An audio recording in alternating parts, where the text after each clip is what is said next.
Hi, and welcome to Season 2 of 10 Kids, 2 Docs, Parenting Insights from Pediatrician Moms. I'm Dr. Sylvia Bank. And I'm Dr. Vivian Carlin. Welcome back, and thank you for joining us for our Season 2 opener. We want to give you some background about what our podcast is all about and our purpose and what to expect in Season 2. Sounds great. I'm excited to get this season started. Let's jump in. Welcome to the 10 Kids, 2 Docs podcast. Seasoned pediatricians and longtime friends, Sylvia Bank and Vivian Carlin have counseled thousands of parents and are raising 4 and 6 kids, respectively. Join these doctor moms as they incorporate fun and their combined wisdom and experience to share parenting insights for anyone looking for practical and trustworthy guidance. Please note that this podcast is not intended to be a substitute for professional medical advice, diagnosis, or treatment from your doctor.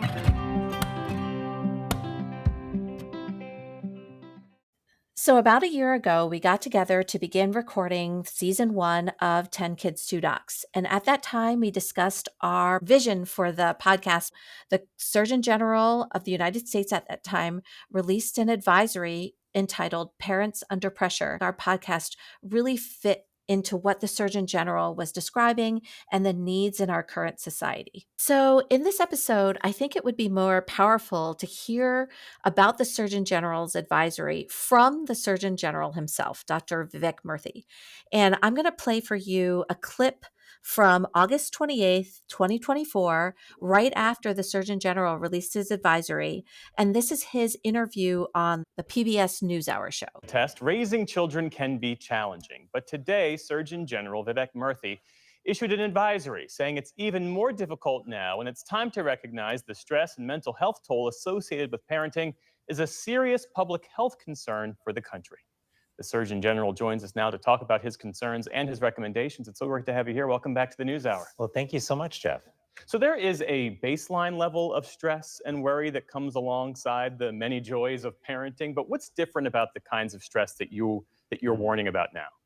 Well, parenting has always been challenging. And to be clear, I say this as a parent myself, parenting is full of joy and meaning and purpose, but it also can be quite stressful. And I've experienced that a lot myself as a parent. What really struck me as I was doing work on youth mental health and talking to families around the country was recognizing how many parents were struggling as well.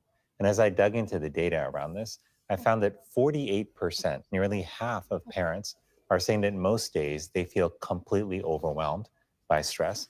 That is an extraordinary number that should raise alarms for all of us. But the other thing that's important to recognize is parents are also struggling with disproportionate levels of loneliness and isolation. So about 65% of parents say that they're lonely, and that includes actually over 75% of single parents. And stress is tough on its own. When you compound it with loneliness, it can really take a toll on the mental health and well-being of parents. So what are the specific stressors? What are the challenges that this generation of parents are facing in particular? So there are some of the traditional ones that all generations have faced: worrying about a kid's safety, worrying about how to manage the teenage years, which aren't easy, and financial worries as well. But there are some new ones that this generation is contending with that my parents, for example, didn't have to deal with. How do you manage social media and phones? How do you manage the mental health crisis that kids are facing in terms of depression and anxiety, as well as the loneliness epidemic that's hit kids particularly hard? We're also hearing that the scourge of gun violence is particularly affecting kids as well as their parents. More than half of our children are worried about a school shooting taking place. But you compound all of this, Jeff, with the fact that we are living in a time where the culture of comparison has become intensified, particularly by social media. And so parents are looking online. They're seeing parents who, to their eye, have perfect lives, who aren't struggling with any of the challenges they're dealing with, and they're feeling even more inadequate about their life. You mentioned how the mental health of parents and caregivers is inextricably linked to the mental health of children. What are the implications? Well, if we want to address the youth mental health crisis in America, part of that has to involve supporting parents. When parents struggle with their mental health, that has negative implications on the mental health of kids. And all of us have a vested interest in ensuring that kids are well. They are the future of society. And so the work of parenting is directly linked to the future of society. It's why we all have an interest in investing in parental well-being. How much? Oh, Sylvia, I'm so glad you found that clip. I really appreciated listening to him. And there were a couple of specific things that he said that really stand out to me now after going through all of season one that have been things on my mind more and more as I think about parenting and the parenting topics we discuss and the research we put into some of these topics. And the first one was that he talked about the influence of social media and how parents now have this comparison of other people that they're looking at and thinking that they're being inadequate. And I actually wanted to share with you an article I read in the New York Times just recently. And this was an opinion essay, but it really got me thinking also about the effects of social media and how it affects the stress of parenting. And it was entitled, "There's a Link Between Therapy Culture and Childlessness." It was written by an editor for the Times Opinion. And I really appreciated what she had to say because she was doing this self-reflection. As a teenager who was growing up in the time of abundant social media, she appreciated that almost any struggle you could have as a teen, you could find an opinion out there that related it back to, this is because your parents did this, Mhm. right? So I'll read you a quote from this. "Over the past few decades, cultural shift has contributed to a new, nearly impossible standard for parenting. Not only must parents provide shelter, food, safety, and love, but we, their children," she's speaking as herself, "also expect them to get us started on successful careers and even to hold themselves accountable for our mental health and happiness well into our adult years. So I want to suggest that there's another reason my generation, her generation being in those mid 20s, early 30s, dreads parenthood. We've held our own parents to unreachable standards that deep down, maybe we know ourselves would struggle to meet." What she's saying is that in other cases of mental health, as far as anxiety and depression, we are we are at that point now where we're assigning blame to Mhm. parents. Mhm. And she talks about this voluminous social media that's out there that will point teens and young adults to this idea of, oh, if you feel like you're too shy or introverted, or if you have anxiety around this, let's look back and figure out what your parents did wrong that created Mm. that. And so I thought it was a really interesting self-reflection. It really got me thinking about a principle with social media that I hadn't really thought about.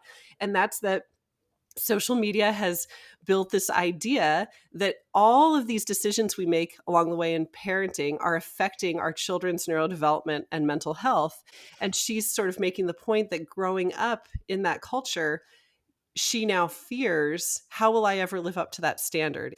And she actually really called that out. She said, "A voluminous academic literature has mined the minutiae of childhood experience to find the sources of personal and social problems in everything from how parents feed their children, bottle or breast, spoon or baby-led weaning, etc." So I saw that in there and thought it tied into these different principles from our season one, which was this idea that so much of parenting culture has become very child focused and not enough of, well, what's best for the parent, which leads me into the second thing that the Surgeon General said that I really appreciated him saying.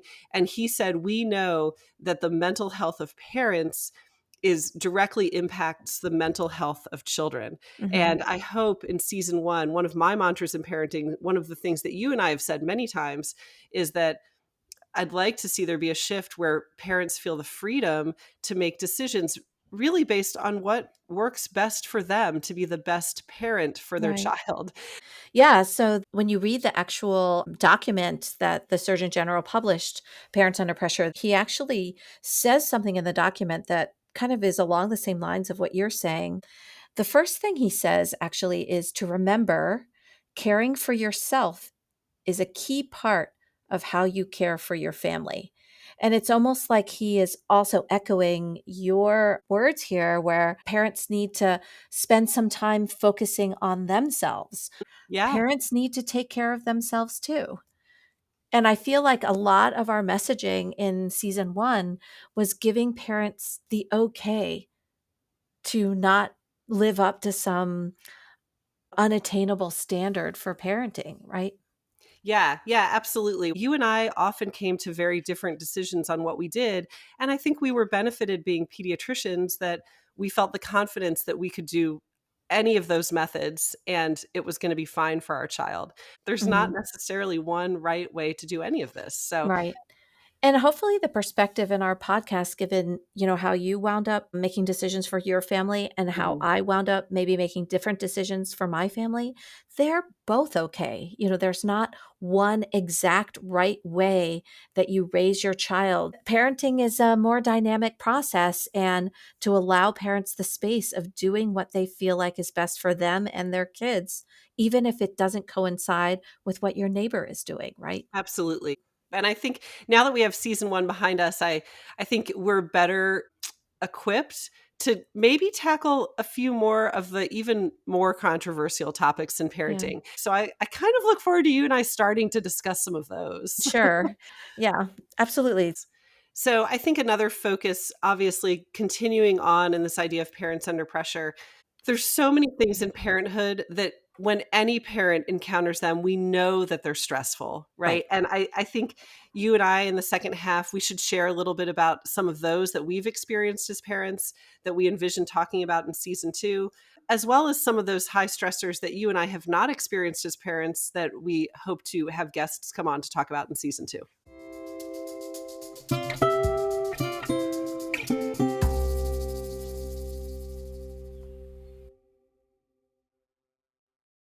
In this second half, I want the listeners to hear how we have experienced pressure moments in our parenting that maybe are different than yours, but just to give an illustration that even pediatricians can be parents under pressure. Yeah, sounds good. So I think there are some points in parenting that a lot of parents face, right? One of the hardest transitions for me, if not the hardest, was going from no children to one child. Mhm. In retrospect, it seems surprising. Like, how hard is it to take care of one baby when you have taken care of 6, right? At a Right. time? But at the same time, going from 0 to 1, you know nothing about being a parent. You get thrown into parenting with no experience. Everything is new and different with the first child. I have a couple of reasons as I analyze myself as to why I think that was stressful. I mean, number one, it was the biggest change where every decision you're making about how you spend your time is based on you had full freedom to decide my schedule. It was so free. And then all of that changes when you add in the baby. I also felt fairly lonely Yeah. because this is why I think this wasn't necessarily the case with my subsequent ones. When you have that first baby, everything about your time is really centered around what you think is best for that baby. And I found myself very focused on her nap and feeding schedule. I feel like it's a lonely time as well because it can be like a transition time of who they were hanging out with Right. before and who they're going to hang out with in the future. I think another difficulty for me in that transition from 0 to 1 is, which I think a lot of women can relate to. I did have a C-section. I knew I wanted to have multiple children. I was very disappointed that I ended up with a C-section. There Yeah. was also the recovery from the C-section, plus just the hormone change after being pregnant and breastfeeding. It was a difficult start and it was painful. Right. I think that these transition points, like if your birth plan was not what you expected it to be, right? Yes, yes. And then of course the breastfeeding, it is it can be painful. It's not always easy. Going from 0 to 1s, there's all those expectations that aren't panning out the way that you thought it would, and that leads to difficulty, right? Yeah, so I think we could do an entire episode or a few episodes around that transition from Right. not having children to having children. Absolutely. Do you have any other periods in your parenting that you, reflecting on, think was particularly stressful?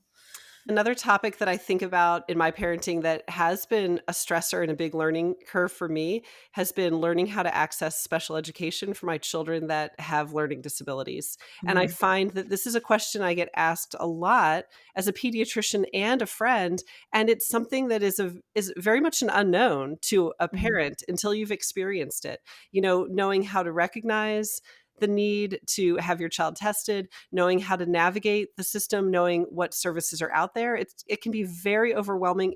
So I mhm. really look forward to discussing that where I can share a little bit of my journey as a parent and also hopefully paint a picture to help listeners better understand what's out there with special education and how to navigate that so it's not so stressful and overwhelming. No, that's a great topic. I look forward to that one. Honestly, Sylvia, I could spend the entire 20 minutes giving a list of things that have been stressful, that stand out as stressful in parenting.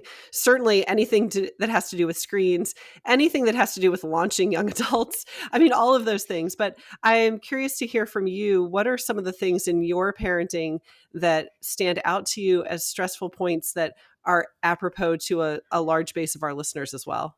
Yeah, for me, one of the most stressful patterns that I've seen in my parenting is when my children get diagnosed with a chronic disease or something that requires more attention. So, the first time this happened was with my first child. He was diagnosed with some food allergies when Oh, we yeah. started introducing solids. But the thing that wound up being stressful about it was kind of like the focus of food. Food preparation became something that was like a whole separate thing that I had to learn to do. Going out to eat at a restaurant, taking a break from cooking, out to eat was not really a great option when I was worried about food allergy. And just kind of as I was learning to be a first time parent, doing first foods and solids, the food allergy backdrop really put a lot of stress, I think, on my early parenting. An expectation for me, I'm going to be the chef, I'm going to be the doctor, and I'm going to be the mom. That was a particularly stressful time to navigate when my kids were young. Yeah, I really look forward to us talking about that so that I can learn from you Mhm. because the percentage is so high. And I'm sure Yeah. even just what you said, there are a lot of listeners out there that completely relate. Right. And you mentioned so many different stress points in having a new diagnosis of food allergy. And I look forward to exploring all of those further. Yeah. The second thing that was really stressful in my parenting, that is still an ongoing stress actually, is having a separate child diagnosed with a chronic disease. That moment when you realize your child has a new diagnosis, Mm, be it asthma, be it type 1 diabetes, or inflammatory bowel disease, or something new that you weren't expecting your child to be diagnosed with, that period of transition of diagnosis and management at that time, it creates like this mama bear monster. I don't know how else to describe it. Like every mama bear instinct like gets triggered. You are on full like advocacy mode for this mm, child that, mm, you're grieving the well child that is now lost. You are advocating and researching online, joining support groups. Like mm. you are finding out everything about that disease. And as pediatricians, I know you have noticed this too. Sometimes parents who are non-medical wind up being experts Oh, on that absolutely. disease. Like they know Absolutely. everything Yes. about the care, the Yes. mental health aspect, the specialties. Like they become experts about their child's chronic disease. Yeah. And that mama bear mode, that brings out a different type of parent, I think, Yeah. in people. Like, no one Absolutely. envisions themselves being a Yeah. parent of a child of chronic disease, and it it throws you into a different mode of parenting Mm. when your child has chronic disease. Yeah, wow. That's super powerful. I can't wait for us to have time to explore that further. Yeah. But, it I think it illustrates both how, when we talk about this, Parents Under Pressure advisory, Vivian, you and I are parents under pressure, right? Mm, Like, mhm. we've experienced the pressure as well. And, I mean, this is what season 2 is all about. Sharing our story. Hopefully, people out there can relate to some of these pressure experiences that we've had or that our guests on the show will share, and to create like a community of support and understanding around that. Like that is Yeah. what I envision for our season 2. Yeah, I think you hit on another really important part of our vision with the podcast, which is helping target that isolating feeling that parents can have, particularly around a lot of these stressful issues that we are creating a commonality in a community, that we're all Yeah. in this together, that we're all experiencing stress in different ways. And hopefully by openly discussing these things and offering advice as pediatricians, we Yeah. can mitigate some of that stress for each other. Yeah, and Dr. Vivek Murthy mentions this in his second point in his Parents Under Pressure document, the section What Parents and Caregivers Can Do. The second part is to nurture connections with other parents and caregivers. Parenting is best done with the support of other parents, family members, and friends. And this is what we're hoping that the podcast does. We can create a support network of anyone out there who feels like they need support in their parenting and people to relate to and stories to share. That's what I'm hoping our season 2 will continue to do. Yeah, I love it. That gives me chills. I'm Yeah. super excited. I hope we can accomplish this mission. So Why don't we listen to Dr. Vivek Murthy loop back around and talk about what he sees as a solution to parents under pressure? sounds good. Okay. Finally, I don't want people to lose sight of what we can do as individuals.